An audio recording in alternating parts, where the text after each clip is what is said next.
Hi, my name's Emma, and I'm a huge book nerd. You're my library, always open for business, but you never show it. You're just sitting with it, but I know the score, and you're kidding. Today I'm going to be recommending you some cozy fall reads. I'm going to do a separate video for fall thrillers, so be on the lookout for that. But all of these books are going to be things that give you that like warm, fuzzy feeling, things that you can just like sink into and like really immerse yourself in with like a hot cup of tea. Speaking of tea, we're going to start out with Death by Darjeeling, which is part of a tea shop mystery series by Laura Childs. And this book is not one of my all-time favorites because the mystery part of it isn't fantastic, but the overall feel that this book gives you is really cozy. And if you're like a tea connoisseur, then I really think you'll enjoy this book because it just like makes you crave tea. It describes all of these like amazing tea aromas and stuff, and the whole thing takes place in a tea shop. So basically this book is about a tea shop owner named Theodosia. Yeah, I know, it also reminds me of the musical Hamilton. It's okay. This book is about Theodosia Browning, who owns a tea shop called Indigo Tea Shop. Since this is part of a series, there are a lot of murders that evidently happen in her town, but this particular murder, someone is poisoned.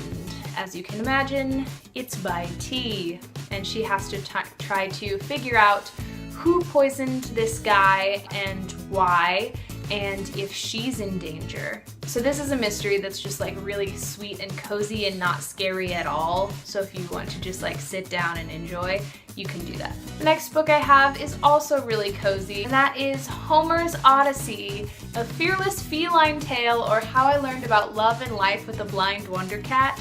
And this is actually a memoir that I absolutely love. It's about a woman who adopted a blind cat and named him Homer. And there's this whole, their relationship is just so sweet, and you get to see how this woman went through her journey in life with this cat and how this cat taught her things about life. And she moves to New York City in 2001 in the summer, and she's there for September 11th, and there's just like, it gets really interesting. And most of this book is like really sweet and heartwarming, and then there are also some like serious things that are addressed, but the overall feel of this book is again another really cozy, comfy read that you can just grab a cup of tea and sit down and get all warm and snuggly and enjoy. So now let's take a darker turn, shall we? I also like reading literary fiction during the fall because I like to read really long books that let me get extremely immersed into the story and just kind of live there for a while.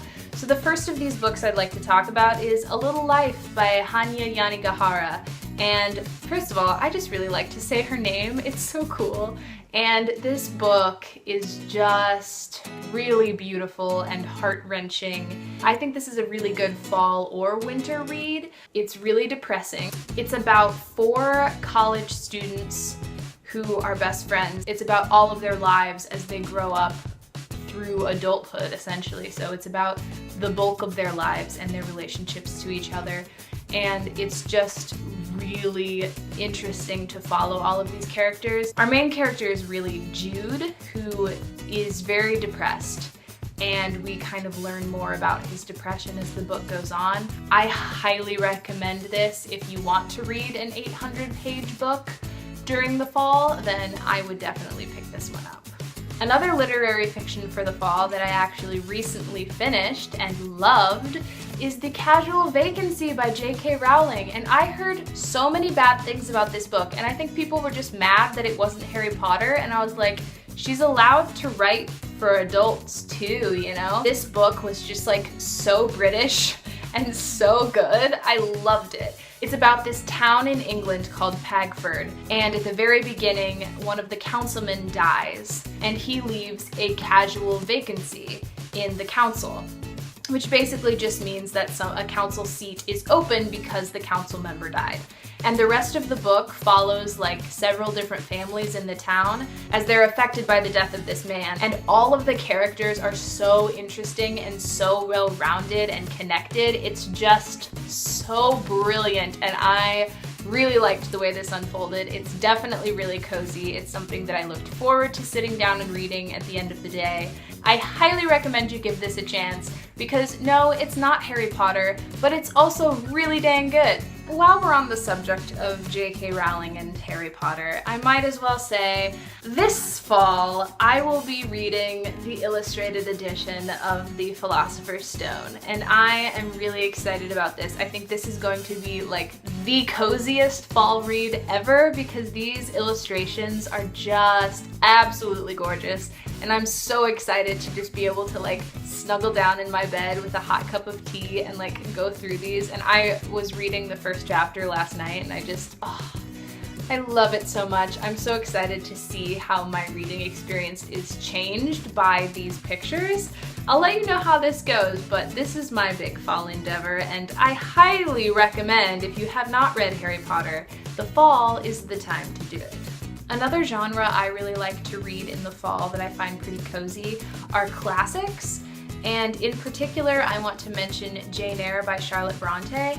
I think this is a wonderful fall read because it's very, like, something about the book is very cold and like snug, and then like there's a little bit of mystery in here and a little bit of thriller, just a tiny bit, and it makes you want to like snuggle up with a cup of tea.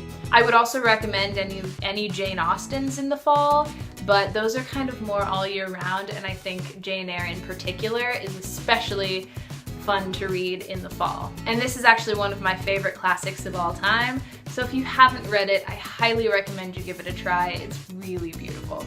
And last but certainly not least, I do think dystopians are really fun to read in the fall, and for that I would recommend Station 11 by Emily St. John Mandel.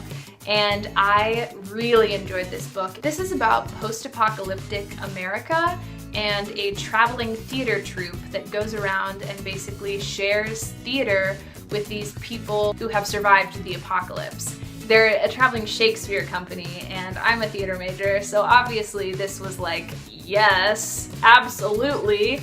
But this book also explored a lot of really interesting ideas, and it was really well written. I think I would like to reread this because I'm pretty sure some of the ideas in this went over my head in the first read. So I think it's something that would be really nice to revisit so I could form more complete thoughts about how I felt about this. But I do highly recommend this, especially to my theater major friends out there. This book uses Shakespeare really well. There are some books out there Just One Day About Gail Forman that do not use Shakespeare well, but this definitely does. So I highly recommend you check it out. It's really interesting and perfect for fall. So those are all the cozy fall reading recommendations I have for you. I really hope you enjoyed this, and I hope you found a cozy fall read to pick up. If you have any fall reading recommendations for me, leave them down below in the comments. Otherwise, please like and subscribe, and I will see you all later. Bye!